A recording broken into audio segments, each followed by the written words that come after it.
Mga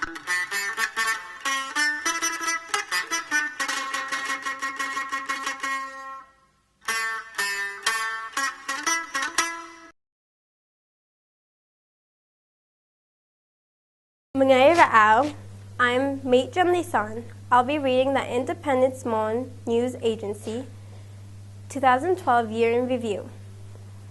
The year in Mon News began with the new Mon State Party deciding to meet with the Burmese government to discuss a possible ceasefire, just one day after the Korean National Union signed a ceasefire agreement. On January 13, the Burmese government took the unprecedented step of granting amnesty to high-profile dissidents, including young Mon monk Za Lat, also known as Ashin Okinsat. The 28-year-old monk was arrested by township police on January 7, 2010, and sentenced to 15 years for his opposition to the 2010 general elections. A resident of Mudan and assistant lecturer of Buddhism, Za Lat was processed through insane prison and was eventually moved to Patain prison, the site of his release. On January 24th, the two Mon political parties, the Mon National Democratic Front and the All Mon Regions Democracy Party, made a preliminary decision to unite and form a single party. The decision to unite the parties became a contentious issue that resurfaced throughout 2012. On February 1st, a formal preliminary ceasefire agreement was reached at the Strand Hotel in Malmin between the new Mon State Party and the Burmese government. In attendance at the signing were NMSP Vice President Nai Rat Sat and Railway Minister U Aung Min. 3 weeks later, on February 25th, a final 14-point ceasefire agreement was reached.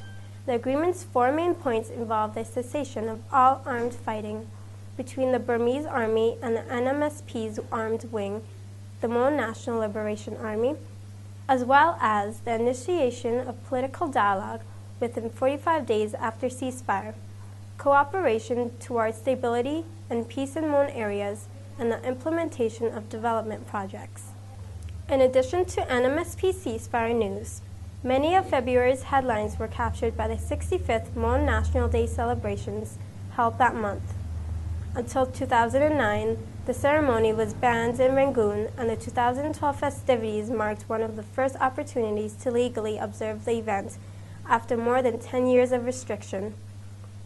Mon National Day was celebrated across Mon State and openly in Rangoon's public park in the Gaon Township on February 8. 2 days later, over 3,000 Mon migrant workers gathered in Phuket, Thailand, to celebrate the occasion alongside well-known Thai Mon leaders. On March 4th, women celebrating the 7th Mon Women's Day released a statement demanding President Thein Sein provide women with greater security, domestic peace, and a higher standard of living. Mon women activists and over 100 local residents attended the ceremony. Also, in early March, a tentative agreement between the government and the new Mon State Party was reached to allow the placement of NMSP troops in 14 new locations in Mon State. The deal was made in the hopes that the battalion extensions would bring stability to areas where extortion and other human rights abuses committed by NMSP splinter groups and other armed groups continue. The morning of March 11 caused a stir in Molamine, the capital of Mon State, due to a visit by the Aung San Suu Kyi. The NLD by-election hopeful gave a public speech to more than 100,000 people, and observers estimated that the event was the largest gathering ever hosted in Molamine.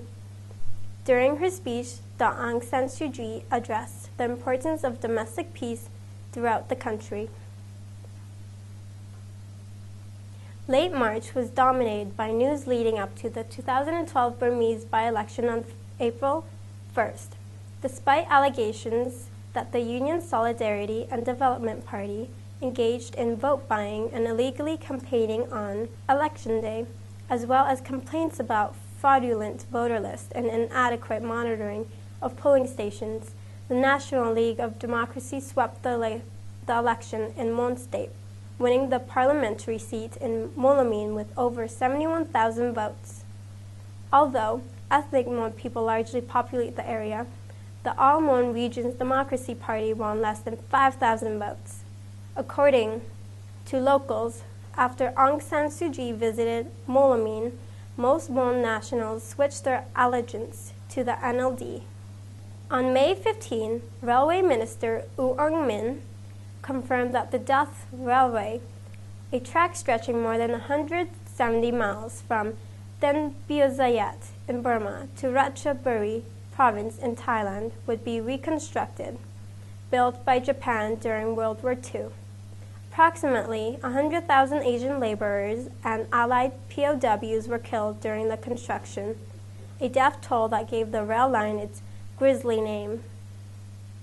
At the end of World War II, the railway was destroyed as the Japanese army retreated, but the path has since been used as primary motorway, connecting Three Pagodas Pass on the Thai-Burma border to Then Biozayat in central Mon State.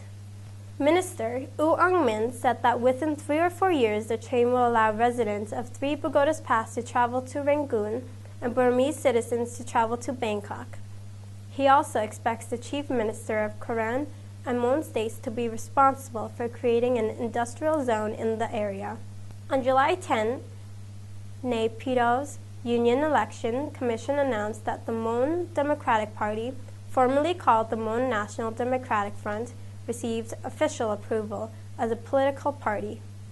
In July health news, a dengue fever outbreak hit children in Mon State, causing the number of infected children to rise dramatically, especially those between the ages of 3 and 10.